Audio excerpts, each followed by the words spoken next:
Ciao ragazzi, oggi impareremo la fonética de la lengua italiana y el suono de la letra R. Bien, tanto en español como en italiano la R va a tener el mismo sonido. Si la R se encuentra entre una vocal y una consonante, va a tener el sonido de R vibrante. Entonces va a ser ra, re, ri, ro, ru. Y las palabras que están de color blanco tendrán ese sonido.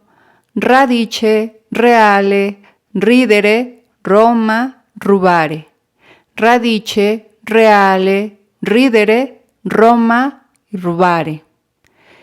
Y bien, la diferencia va a ser la misma que encontramos en el español. Cuando la letra R se encuentra entre dos vocales, entonces tiene el sonido de R, igual que en español. Entonces, las palabras que están de color rosa se pronunciarán de la siguiente forma: arabo, baciare, meridionale, chiaro, Perù. Arabo, baciare, meridionale, chiaro, Perù. Y esos son los sonidos de la R en italiano.